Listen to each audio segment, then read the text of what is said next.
এক মাসের তীব্র লড়াইয়ের পর গত সপ্তাহে বাংলাদেশের সীমান্তবর্তী মিয়ানমারের পশ্চিমাঞ্চলীয় প্রদেশ রাখাইনের একটি নৌঘাঁটি দখলে নিয়েছে দেশটির রাখাইন ভিত্তিক জান্তা বিরোধী সশস্ত্র গোষ্ঠী আরাকান আর্মি। ৭ সেপ্টেম্বর শনিবার এক প্রতিবেদনে এই তথ্য জানিয়েছে সংবাদ মাধ্যম দ্য ইরাবতী। আরাকান আর্মি জানিয়েছে তারা এক মাসের তীব্র লড়াইয়ের পর গত বৃহস্পতিবার দক্ষিণাঞ্চলীয় রাখাইন প্রদেশের থান্ডোয় শহরের এনগাপালি বিচের পর্যটন কেন্দ্রের কাছে অবস্থিত জান্তার নেভি সিল প্রশিক্ষণ কেন্দ্রটি দখল করেছে। দ্য ইরাবতী আরও জানিয়েছে জান্তার শক্ত এই ঘাঁটিটি আনুষ্ঠানিকভাবে central Naval diving and salvage depot CNDSD নামে পরিচিত। জান্তা বিরোধী প্রতিরোধ বাহিনীর দখল করা দেশটির নৌবাহিনীর প্রথম কোনো সদর দফতর এটি।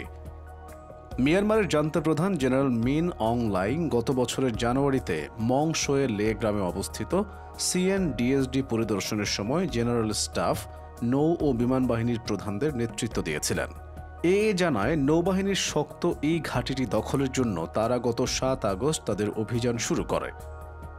অভিযানের শুরুতে তারা কাছাকাছি গ্রামে ঘাঁটি রক্ষাকারী সামরিক পোস্টগুলোতে আক্রমণ করেছিল। মূলত প্রশিক্ষণ সদর দফতরটি রক্ষার জন্য সংঘাতপীড়িত অন্যান্য স্থান থেকে সৈন্যদের এখানে আনা সহ ১,২০০ জনেরও বেশি সেনা মোতায়েন করেছিল জান্তা। মোতায়েনকৃত এসব সেনার মধ্যে নৌ প্রশিক্ষণার্থীরাও ছিলেন। আরাকান আর্মি আরও জানায় নৌবাহিনীর জাহাজ এবং বিমান ব্যবহার করে ঘাঁটির চারপাশে আরাকান আর্মির সৈন্যদের উপর বোমাবর্ষণও করেছিল জান্তা।